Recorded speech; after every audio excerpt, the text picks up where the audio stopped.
I only remember one thing about my 11th birthday. I did not receive a letter from Hogwarts. I remember clearly a stab of disappointment piercing through my other preteen struggles of how do I avoid gym class and the kids in my class are jerks. In fact, maybe heartbreak is a better term than disappointment, a stronger term, because what could be worse than realizing that magic doesn't exist, and no one is coming to whisk me away to a wonderful world infinitely more fantastic than the one we live in, right? When I was only 5 years old, my mom would read Harry Potter out loud to my brothers and me. Mostly I would play with my toys while listening absent-mindedly, but every time there was a new chapter, I would race up to my mom to look at the picture. That was my introduction to Harry.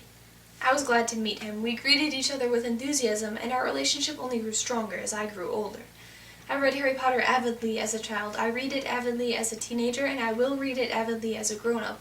Hogwarts is my home.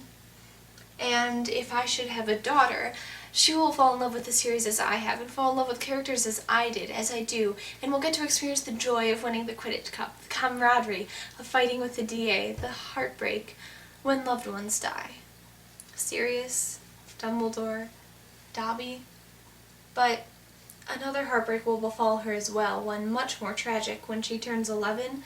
On her 11th birthday, no owl will come soaring through our kitchen window with a thick parchment envelope addressed to the girl in the second-floor bedroom on the left, and Hagrid won't break down our front door and take her away from her mundane Muggle family off to a school of witchcraft and wizardry, and she won't discover a huge fortune underground London waiting for her, and she won't take the Hogwarts Express from platform 9 3/4, and she won't get that first glimpse of the beautiful and magical castle we call Hogwarts. Her school book list that year will not include the Standard Book of Spells Grade 1, and if I buy her a wand, well, she'll have to pick it out herself, because no one is going to choose her. Her life will continue as it had before. She'll stay at home with me and continue with her math classes and geography lessons, and on that 11th birthday, she'll look up at me with those eyes that have eagerly eaten up so many words of magic and witchcraft, those eyes that remind me of my own, just as Harry's remind everyone of Lily's, and she'll say to me, "Mom, am I a Muggle?" How do I respond? If I were completely realistic, if I had no imagination and I saw the world in only practical terms, I'd tell her yes. It's not real, I'd say. You cannot do magic because magic does not exist, and there is no castle in Scotland full of little witches and wizards running around, and we play Quidditch on the ground because there's no way that physics will allow us to fly. But damn it, I do have an imagination, and I do believe in magic, so I'll tell her this. It's real for us. Don't let anyone tell you that magic isn't real. The stories we read may be fictional, but the truth we find in them is not, and you don't need a Hogwarts letter to validate what you've been feeling, because it's real for us.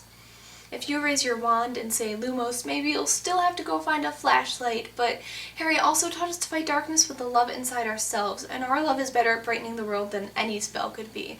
The world will be brighter and we'll see the world better because of you, and you don't need a magic wand to prove that. Our front door won't open to Alohomora, but Hermione also showed us the value of working hard and being clever and creative in order to open doors of opportunities. Maybe nothing happens when you shout Expecto Patronum, but what Lupin was really teaching us was that we should always stay positive and remember our happiest memories even in the darkest of times, and use our knowledge of that goodness against the forces of evil and hopelessness. Maybe shouting Expelliarmus at your enemy won't have the desired outcome, but Harry's signature spell is a reminder not to resort to brute force, and sometimes simplicity is key. Harry Potter gave us Hogwarts and Quidditch and Thestrals and spells, and it sucks that we can't really have those things, but he also gave us courage and loyalty, compassion, love, and imagination, real forms of magic. And we can choose to embrace those things which Harry has given us, those things which are, in the end, more important. Just because the sorting hat on your head didn't shout Gryffindor, Hufflepuff, Ravenclaw, or Slytherin doesn't mean that you aren't brave or hardworking or intelligent or ambitious or all of those things and more, because it's real for us. Just because you didn't make your best friend by saving her from certain death by mountain troll doesn't mean that your friendships aren't just as lasting and meaningful as those of the trio. It's real for us. And if I die for you, maybe it won't save you from Voldemort's killing curse later on, but that doesn't mean I love you any less.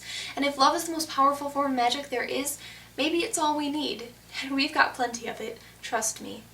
It's real for us. And maybe we never got our first glimpse of Hogwarts, but I've gotten more than a glimpse of the power of love and imagination and the real tangible difference they can make in this world. It's real for us. And when we take what we learn while reading and act it out in the world, when we act with the bravery of Harry, the loyalty of Ron, and the intellect of Hermione, when we open our arms like Mrs. Weasley and stay true to our friends like Remus and Sirius, when we look at the world with the wonder and amazement of Luna, when we constantly break people's expectations like Neville, when we laugh with Fred and George and adopt the determination of Oliver Wood, when we, like Dumbledore, realize that to be truly wise, we must never stop learning. Well, if that's not magic, I don't know what is. And maybe my daughter will look at me like I'm crazy and start bawling her eyes out and demand that I buy her an owl or at least a wand from Alavans because, heck, she's only 11 years old. And maybe kids that age don't get all this, but I think kids understand damn better than we give them credit for, and sometimes I think they know better than I do. So I believe my daughter will know exactly what I'm talking about. Maybe she had it figured out long before I told her. That it's real for us. Harry Potter is real because we choose to make it so. We choose to make it so because stories matter in the same way that our relationships with each other matter and our dreams matter. J.K. Rowling once said, "We do not need magic to change the world. We have all the power we need inside ourselves already. We have the power to imagine better." Harry gave us that power to imagine, and when we take that and share it with the rest of the world, it's not just in our heads anymore. It's real not only for us, but for everyone else too. And maybe I'm being presumptuous and my daughter won't even like Harry Potter, although I'd like to believe otherwise. No matter what, I hope she learns to believe in magic and keep that magic alive, because there is nothing more magical than the imagination of a child. And if Harry Potter keeps my imagination going, well, then I'm going to keep reading it and living it for the rest of my life. And until then, I'll just keep my bedroom window open, so in case that owl wants to come deliver my letter at Hogwarts that's always been lost in the mail all these years.